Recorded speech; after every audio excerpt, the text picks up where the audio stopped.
ಶಿಷ್ಯ ಇವತ್ತೊಂದು ವಿಷಯ. ಎಲ್ರಿಗೂ ನಮಸ್ಕಾರ.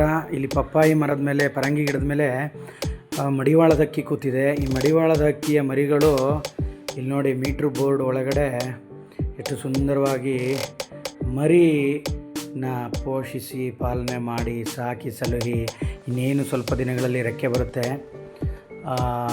ಒಂದೆರಡು ಮಳೆ ಆದರೆ ಮಳೆ ಚಿಟ್ಟೆಗಳು ಬರುತ್ತೆ. ಆ ಮಳೆ ಚಿಟ್ಟೆಗಳನ್ನ ಇದಕ್ಕೆ ಚೆನ್ನಾಗಿ ತಿನ್ನಿಸಿ ದಷ್ಟಪುಷ್ಟವಾಗಿ ಬೆಳೆಸಿ ಹಾರೋದಕ್ಕೆ, ಕುಪ್ಪಳಿಸೋದಕ್ಕೆ, ತನ್ನ ಆಹಾರವನ್ನು ತಾನೇ ಸಂಪಾದನೆ ಮಾಡಿಕೊಂಡು ಒಂದು ಸರಿಯಾದಂಥ ಜವಾಬ್ದಾರಿಯನ್ನು ಬರುವವರೆಗೆ ಆ ಮರಿಯನ್ನು ಪಾಲನೆ ಪೋಷಣೆ ಮಾಡಿ ಹಕ್ಕಿ ಮರಿ ಅಂದರೆ ಇದು ದೂರ ಆಗುತ್ತೆ.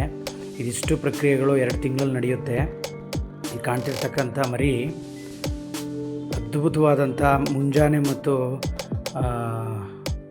ಸಂಜೆಯ ಸಮಯದಲ್ಲಿ ತುಂಬ ಆಲಾಪವಾಗಿ ಕೂಗ್ತಾ ಇರುತ್ತೆ.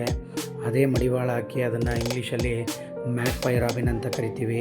ಇದರ ಬಣ್ಣ ಬಿಳಿ ಮತ್ತು ಕಪ್ಪು ಬಣ್ಣದಿಂದ ಕೂಡಿರ್ತಕ್ಕಂಥದ್ದು ನೋಡ್ತಾ ಇದ್ದೀವಿ. ನೋಡಿ, ಇಲ್ಲಿ ಕಾಣ್ತಾ ಇದೆಯಲ್ಲ, ಎರಡೂ ಭಾಗದಲ್ಲಿ ಬಿಳಿ ಕಾಣಿಸ್ತಾ ಇದೆ. ತಲೆಯಿಂದ ಬೆನ್ನ ಮೇಲೆ ಮತ್ತು ಎದೆ ಭಾಗ ಕಪ್ಪು ಬಣ್ಣದಿಂದ ಕೂಡಿರುತ್ತೆ.